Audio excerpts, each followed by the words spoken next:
Hello everyone. जैसा कि हम इंडियन ज्योग्राफी में पार्ट 1 भारत का भौतिक स्वरूप पढ़ रहे थे, उसके अंदर हिमालय का प्रादेशिक विभाजन, भारत का उत्तरी पर्वतीय क्षेत्र, पठार, दर्रे आदि के बारे में हमने पढ़ा।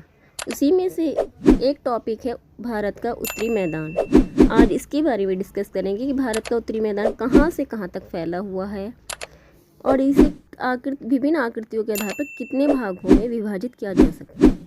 ठीक, बट वीडियो स्टार्ट करने से पहले मेरी आपसे एक रिक्वेस्ट रहेगी, अगर आप मेरे चैनल पर नए हैं तो please like, share and subscribe करना ना भूलें। साथ में बेल आइकन प्रेस करें ताकि नेक्स्ट वीडियो के लिए मुझे मोटिवेशन मिलता रहे। Thank you. Let's go and start. उत्तरी मैदान। उत्तर का मैदान 3 प्रमुख नदी तंत्रों सिंधु, गंगा, ब्रह्मपुत्र तथा इसकी सहायक नदियों से बना है। उत्तर का मैदान कितनी नदियों से मिलकर बना है? कितने नदी तंत्र हैं?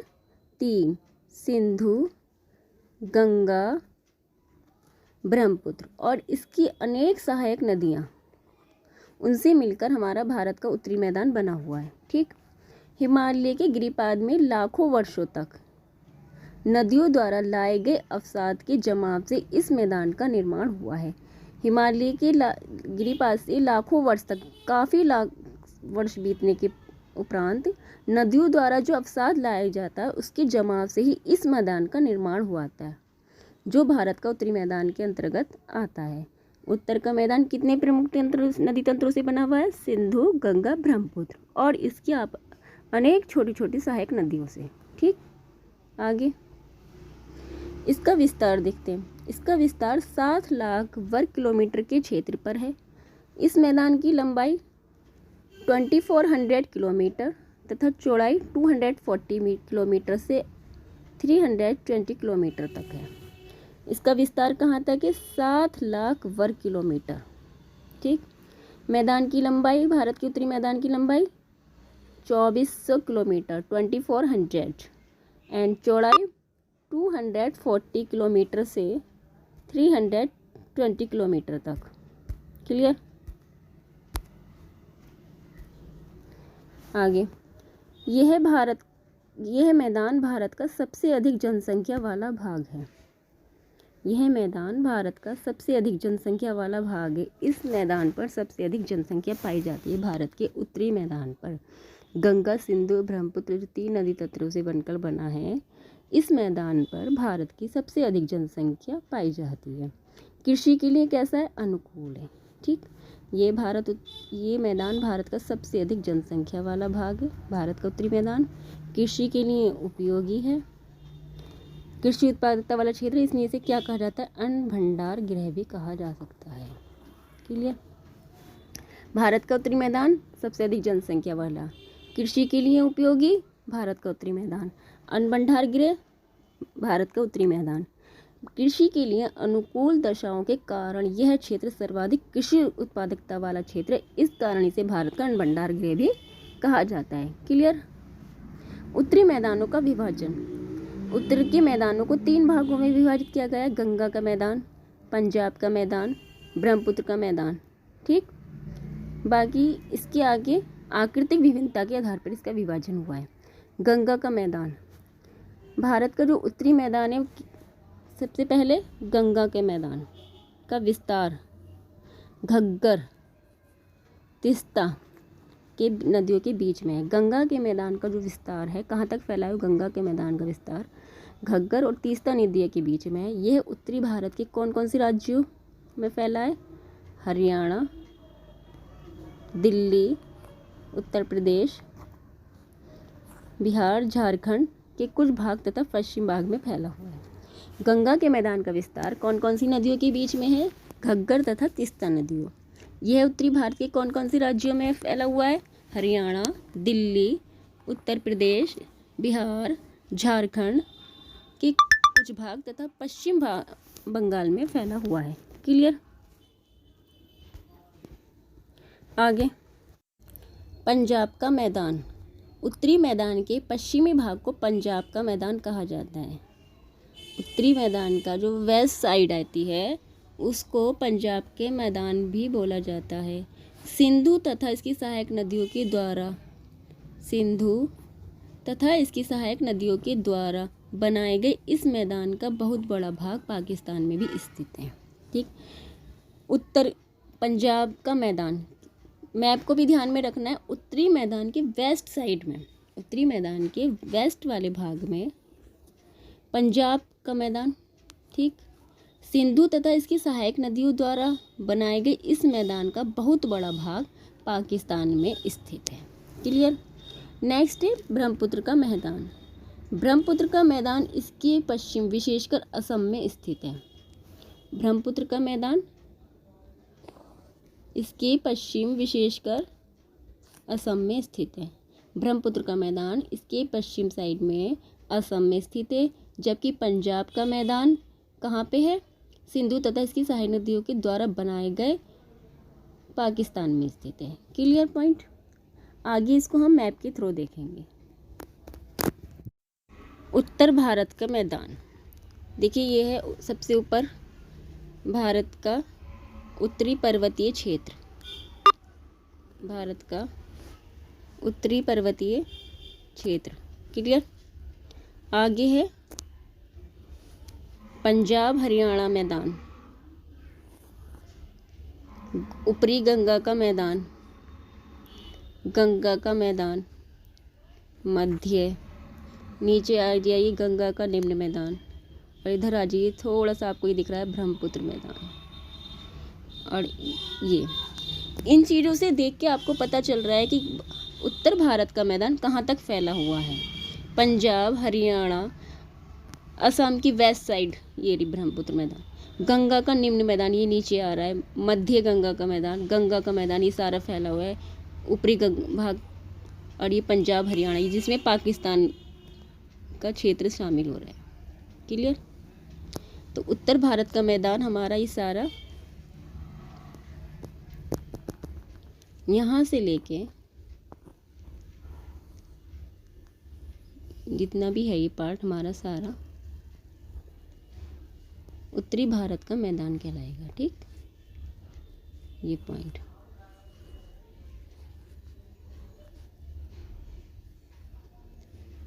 ये लाइन से सारी है।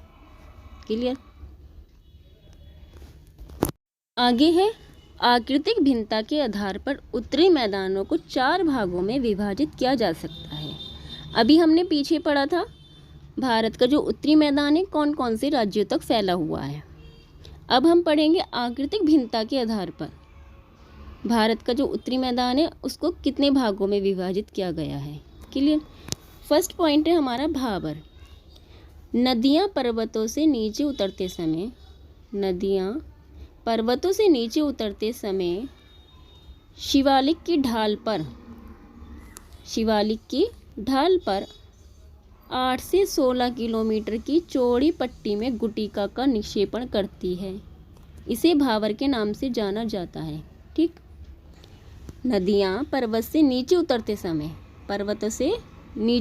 समय शिवालिक की ढाल पर, जो शिवालिक हिमालय है छोटी, उसकी ढाल पर 8 से 16 किलोमीटर लगभग चौड़ी पट्टी में गुटिका का निक्षेपण करती है, जिसे भाबर का नाम दिया गया है।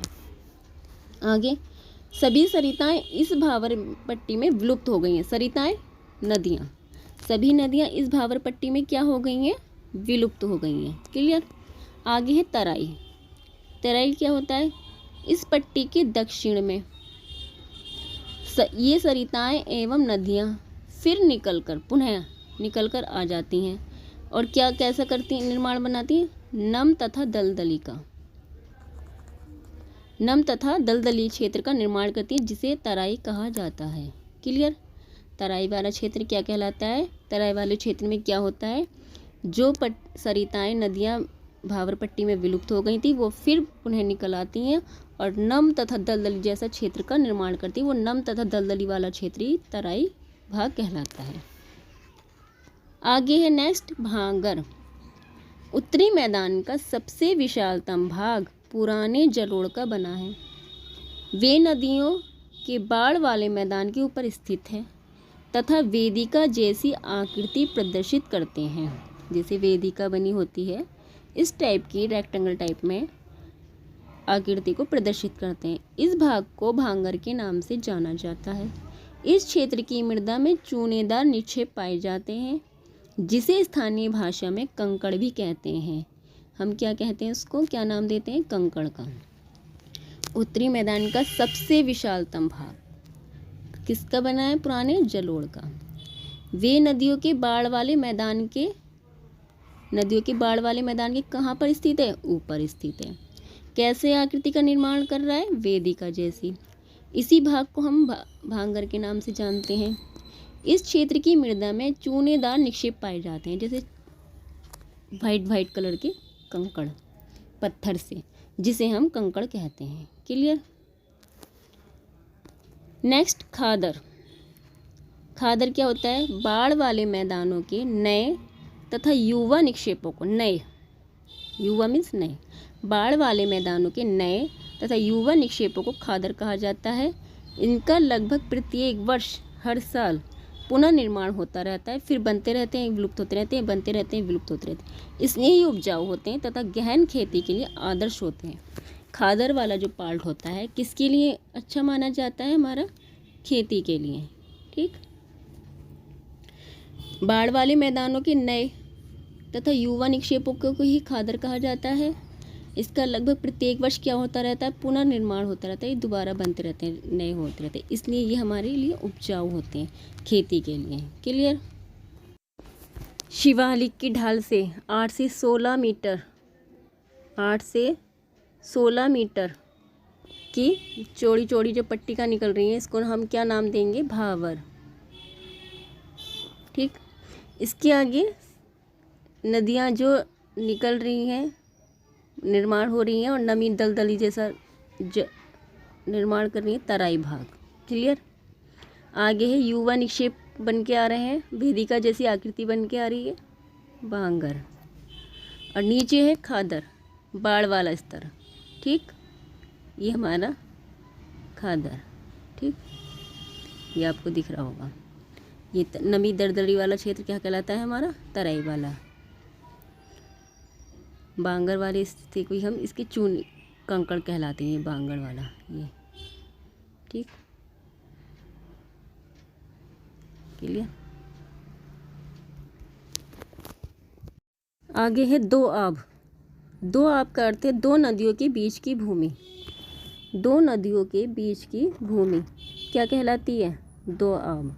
दो शब्दों से मिलकर बना है, दो तथा आब, जिसका अर्थात जिसका मतलब है दो पानी, मतलब दो नदियों के बीच की भूमि को दो आब कहलाते हैं। ये ज्योग्राफिकल वर्ड है। प्रायद्वीपीय पठार। प्रायद्वीपीय पठार एक मेज की आकृति वाला स्थल है जो पुराने क्रिस्टलीय, आग्नेय तथा रूपांतरित शैलों से बना है। यह गोंडवाना भूमि के टूटने एवं अववाह के कारण बना था। प्रायद्वीपीय पठार किस आकृति का है, एक मेज वाली आकृति का है। नेक्स्ट, जो पुराने क्रिस्टलीय, आग्नेय तथा रूपांतरित शैलों से मिलकर बना है। कौन कौन सी, क्रिस्टलीय, आग्नेय, रूपांतरित शैलों से मिलकर बना है। यह गोंडवाना भूमि के टूटने एवं अववाह के कारण बना था। कौन सी भूमि के टूटने, गोंडवाना भूमि के टूटने एवं अववाह के कारण बना है। आगे, इस पठार के दो मुख्य भाग हैं, मध्य उच्च भूमि, दक्कन का पठार। प्रायद्वीपीय पठार के दो मुख्य भाग कौन कौन से, मध्य उच्च भूमि एवं दक्कन का पठार। मध्य उच्च भूमि नर्मदा नदी के उत्तर में प्रायद्वीपीय पठार का वह भाग जो कि मालवा के पठार के अधिकतर भागों पर फैला है, उसे मध्य उच्च भूमि के नाम से जाना जाता है। नर्मदा नदी के उत्तर में प्रायद्वीपीय पठार का वह भाग जो मालवा के पठार के अधिकतर भागों पर फैला है, मध्य उच्च भूमि के नाम से जाना जाता है। विंध्य श्रृंखला दक्षिण में, सतपुड़ा श्रृंखला तथा उत्तर पश्चिम में अरावली पर्वत से घिरी हुई है। मध्य उच्च भूमि, प्रायद्वीपीय पठार का जो मध्य उच्च भूमि वाला भाग है, विंध्य श्रृंखला दक्षिण में, सतपुड़ा श्रृंखला तथा उत्तर पश्चिम में अरावली पर्वतमाला से घिरा हुआ है। पश्चिम में यह धीरे धीरे राजस्थान के बलुई तथा पथरीले मरुस्थल से मिल जाता है। पश्चिम में यह धीरे धीरे राजस्थान की बलुई मिट्टी तथा पथरीले मरुस्थल से जाकर मिल जाता है। मध्य उच्च भूमि। आगे है दक्षिण का पठार। दक्षिण का पठार कैसी आकृति वाला? एक त्रिभुजाकार आकृति वाला भाग है। दक्षिण का पठार एक त्रिभुजाकार आकृति वाला भूभाग है जो नर्मदा नदी के दक्षिण में स्थित है। दक्षिण पट का पठार नर्मदा के दक्षिण में। कैसी आकृति? त्रिभुजाकार। उत्तर में इसके चौड़े आधार पर सतपुड़ा की श्रृंखला है। उत्तर में इसके चौड़े आधार पर सतपुड़ा की श्रृंखला, जबकि महादेव की पहाड़ी, कैमूर की पहाड़ी तथा मैकाल पर्वत श्रृंखला इसके पूर्वी विस्तार में फैली हुई है। दक्षिण के पठार में। दक्षिण का पठार कैसी आकृति वाला भूभाग है? त्रिभुजाकार। नर्मदा की कौन सी साइड में है? दक्षिण में स्थित। उत्तर में इसके चौड़े आधार पर क्या? सतपुड़ा की श्रृंखला अवस्थित है, जबकि महादेव, कैमूर की पहाड़ी और मैकाल पर्वत श्रृंखला इसके पूर्वी विस्तार में फैली हुई है। दक्षिण का पठार पश्चिम में ऊंचा एवं पूर्व की ओर कम ढाल वाला है। दक्षिण का पठार पश्चिम साइड में कैसा हो जाएगा? ऊंचा, और पूर्व की ओर जबकि कम। पूर्व साइड में कम, पश्चिम में ऊंचा ढाल वाला भाग। इस पठार का एक भाग उत्तर पूर्व में भी देखा जाता है, जिसे स्थानीय रूप से मेघालय, कार्बी एंगलों पठार तथा उत्तर कचार पहाड़ी के नाम से जाना जाता है। क्लियर? दक्षिण का पठार वेस्ट साइड में ऊंचा बट पूर्व साइड में कम ढाल वाला है। इस पठार का एक भाग उत्तर पूर्व में भी देखा जाता है, जिसे स्थानीय रूप से हम मेघालय, कार्बी एंगलों पठार तथा उत्तर कचार की पहाड़ी के नाम से भी जाना जाता है। क्लियर? आगे है डेक्कन। प्रायद्वीपीय पठार का वह क्षेत्र जहाँ काली मिट्टी पाई जाती है। प्रायद्वीपीय पठार का वह भाग जहाँ पर कैसी मिट्टी पाई जाती है? काली मिट्टी, वह डेक्कन ट्रैप कहलाता है। क्लियर? आगे है भारतीय मरुस्थल, डेल्टा, तटीय मैदान। कि प्रायद्वीपीय पठार को दो मुख्य भागों में बांटा गया है, मध्य उच्च भूमि एवं दक्षिण का पठार। भारत के प्रायद्वीपीय पठार को मध्य उच्च भूमि, देखिए मालवा का पठार, मालवा के पठार। आगे अरावली पर्वतमाला, विंध्याचल पर्वत, सतपुड़ा पर्वत, महादेव की पहाड़ियाँ।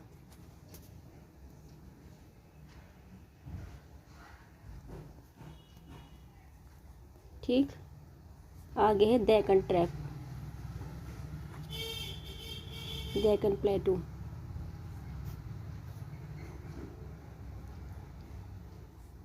मालवा के पठार से लेकर अरावली पर्वतमाला, विंध्या पर्वत, दक्षिण में सतपुड़ा पर्वत, महादेव की पहाड़ियाँ, मैकाल पर्वत, यहाँ तक फैला हुआ है। नर्मदा नदी का देखिए, ये नर्मदा नदी। क्लियर?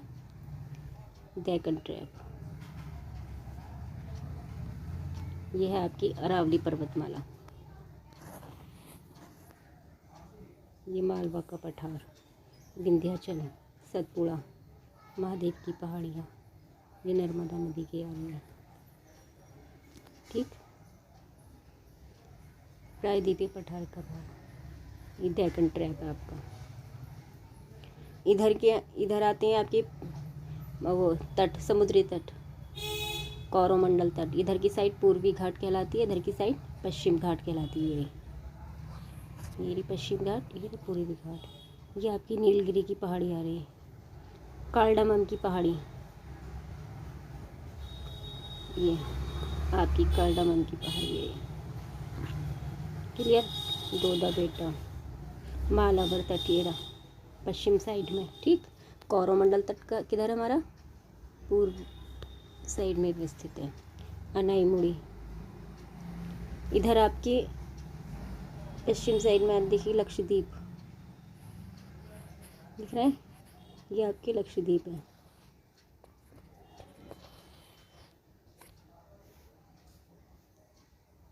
आगे बंगाल की खाड़ी की द्वीप इधर आपके ही बंगाल की खाड़ी वाली द्वीप आएंगे इधर। ठीक।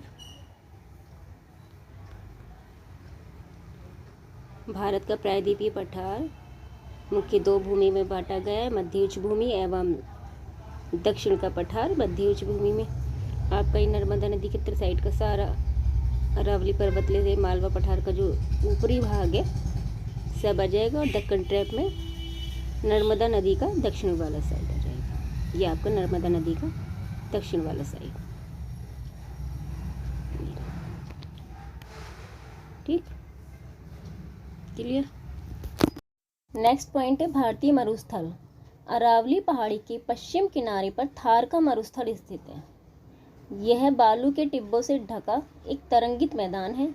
इस क्षेत्र में प्रति वर्ष 150 मिलीमीटर से भी कम वर्षा होती है।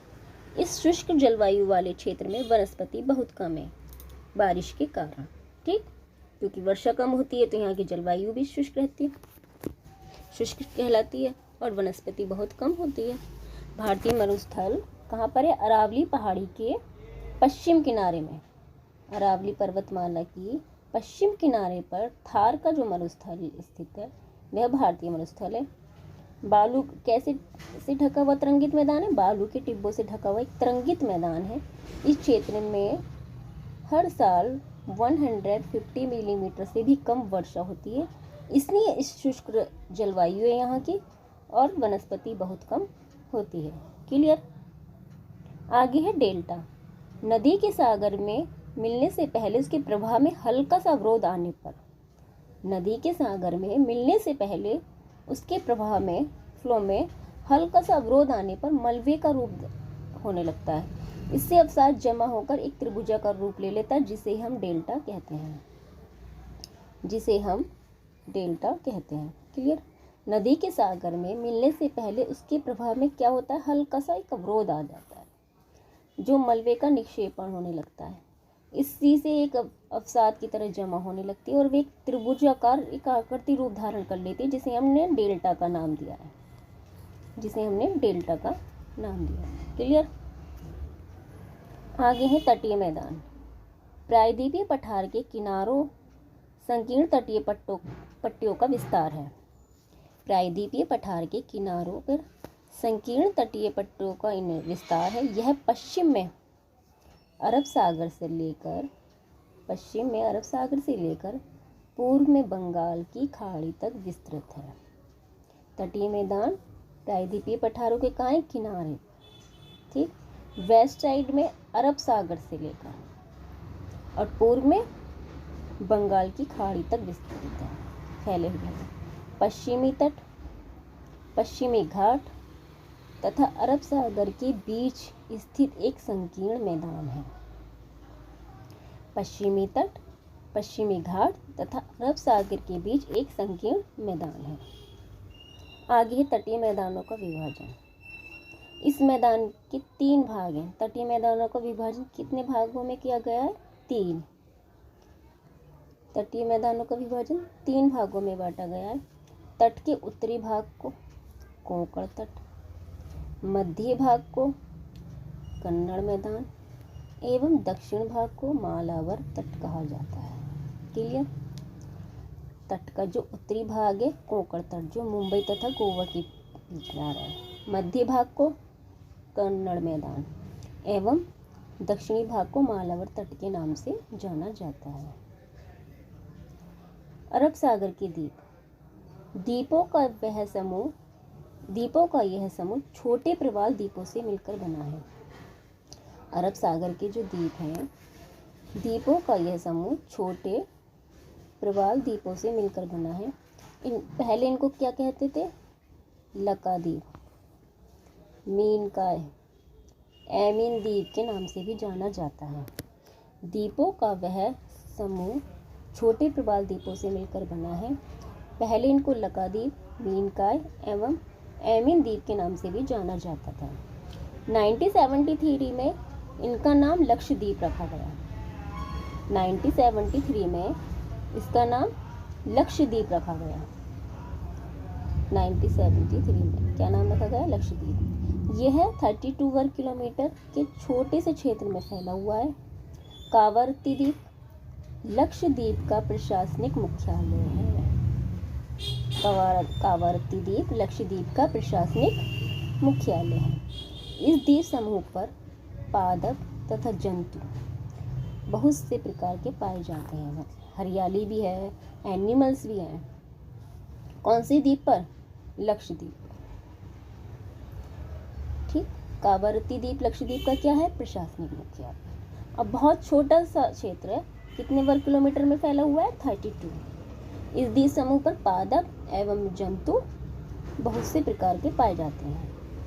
ठीक, कावरत्ती द्वीप लक्षद्वीप का प्रशासनिक मुख्यालय है। पिटली द्वीप, जहां मनुष्य का निवास नहीं है, वहां एक पक्षी अभयारण्य बना हुआ है। कौन सा द्वीप? पिटली द्वीप। पिटली द्वीप, जहां मनुष्य का निवास नहीं है, पिटली द्वीप पर। अगर आपसे पूछा जाए मनुष्य का निवास कौन सी द्वीप पर नहीं है, तो क्या होगा? पिटली द्वीप पर मनुष्य का निवास नहीं है। वहाँ एक क्या बनाया गया है? पक्षी अभयारण्य। क्लियर? पक्षी अभयारण्य कहाँ, कौन सी द्वीप पर बना हुआ है? पिटली द्वीप। वहाँ मनुष्य का निवास नहीं है। नेक्स्ट, बंगाल की खाड़ी के द्वीप। ये अंडमान एवं निकोबार द्वीप हैं। यह द्वीप समूह आकार में बड़े संख्या में बहुत तथा बिखरे हुए हैं। कौन से द्वीप? बंगाल की खाड़ी के द्वीप। ये अंडमान एवं निकोबार द्वीप हैं। यह द्वीप समूह मुख्यतः दो भागों में बांटे गए हैं। उत्तर में अंडमान एवं दक्षिण में निकोबार। उत्तर में अंडमान एवं दक्षिण में निकोबार द्वीप समूह। ठीक, यह माना जाता है कि यह द्वीप समूह निमज्जित पर्वत श्रेणियों के शिखर पर है। यह द्वीप समूह देश की सुरक्षा के लिए अति महत्वपूर्ण है। बहुत महत्वपूर्ण है। इन द्वीप समूह में पाए जाने वाले पादप एवं जंतुओं में बहुत अधिक विविधता पाई जाती है। ये द्वीप विषुवत वृत्त के समीप स्थित हैं एवं यहाँ की जलवायु विषुवतीय है तथा यहाँ घने जंगलों से आच्छादित है। देखिए कितनी खासियत है इसमें। यह द्वीप समूह देश की सुरक्षा के लिए बहुत महत्वपूर्ण है। ठीक, ये हमारे देश की सुरक्षा के लिए ये वाली द्वीप मोस्ट इम्पोर्टेंट है। इन द्वीप समूह में पाए जाने वाले पादप एवं जंतुओं में बहुत अधिक क्या पाई जाती है? विविधता पाई जाती है। ये द्वीप विषुवत वृत्त के कहाँ है? समीप स्थित है। यहाँ की जलवायु कैसी हो जाएगी फिर? विषुवतीय है, क्योंकि विषुवत के अधिक निकट है। यहाँ घने जंगलों से आच्छादित है। यहाँ घने जंगल पाए जाते हैं। Clear point? इसी को हम मैप के थ्रू देखेंगे। भारत का उत्तरी मैदान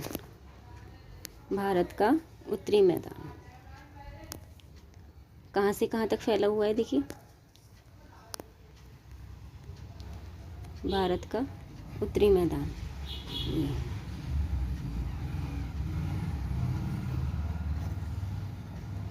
जितना भी ग्रीन एरिया है, भारत का गंगा सिंधु ब्रह्मपुत्र नदी तंत्र से मिलकर बना है।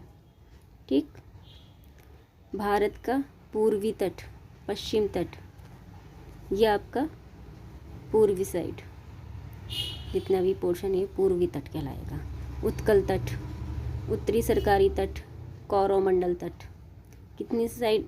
भारत के उत्तर साइड में स्थित है। जबकि पश्चिम साइड में कोंकण तट, कन्नड़ तट, ये कौन से कहलाएंगे? हमारे पश्चिम तट, कोंकण तट। ठीक, मालाबार तट भी किधर आएगा? पश्चिम साइड में। ठीक, मालाबार। गुजरात का तटीय मैदान, भारत के पूर्व साइड में उत्तरी सरकार तट, कौरवमंडल तट, उत्कल तट, जबकि पश्चिम साइड में कोंकण तट, कन्नड़ तट एवं मालाबार का तट। ये आ रहा, देखिए आपका मालाबार का तट। क्लियर? अरब सागर में कौन सा द्वीप समूह स्थित है? लक्षद्वीप। बंगाल की खाड़ी में, ये आपकी बंगाल की खाड़ी है, अंडमान निकोबार द्वीप समूह। बंगाल की खाड़ी में अंडमान निकोबार द्वीप समूह जबकि अरब सागर में लक्षद्वीप समूह अवस्थित है।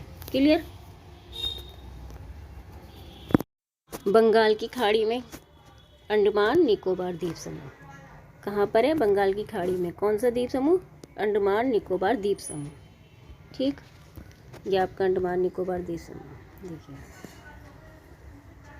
ग्रेट कोको द्वीप दिख रहा है, बंगाल की खाड़ी की साइड में अंडमान निकोबार द्वीप समूह में ग्रेट कोको द्वीप हमारे।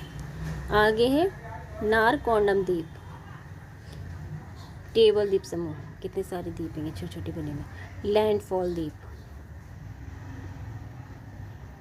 उत्तरी अंडमान, मध्य अंडमान और दक्षिण अंडमान। देखिए उत्तर अंडमान, उत्तर की साइड ये मध्य एवं दक्षिण अंडमान। उत्तर में स्मिथ द्वीप, फिर आगे बैरन द्वीप और दक्षिण में आएगा आपका लॉन्ग द्वीप। Clear. Port Blair, port Blair जैसे कि लक्षद्वीप का मुख्य प्रशासनिक कहाँ था हमारा मुख्यालय इसका? कवरत्ती। और अंडमान निकोबार द्वीप का कहलाएगा port Blair. Clear. Little Andaman, little Andaman,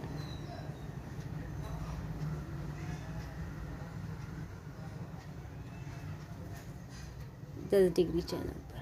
car Nicobar द्वीप, टेरासा द्वीप, कैमोर्टा द्वीप, नेकोरी, कटचल द्वीप, लिटिल निकोबार। ठीक, जैसे लिटिल अंडमान वैसे ही लिटिल निकोबार।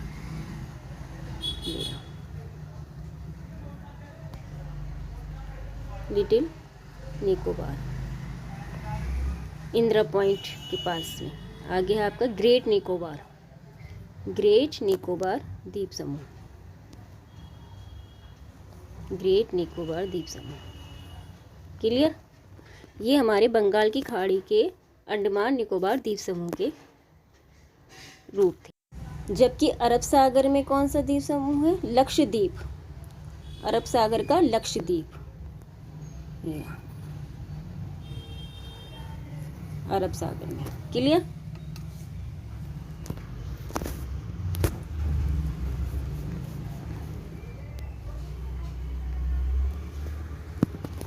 देखिए अमीनी द्वीप नाम बताया था इसका, कवरत्ती, कवरत्ती ये इसका मुख्यालय है। जैसे कि अंडमान निकोबार द्वीप समूह का कौन था?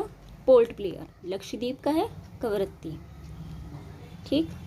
सुहेली द्वीप, यागाती द्वीप, पिटली द्वीप जहाँ मनुष्यों का निवास नहीं है, पक्षी अभ्यारण्य बना हुआ है। ये आपकी पेरूमल पर चट्टान माला बनी हुई है। आंध्रोद्वीप, कल्पनी द्वीप। ठीक।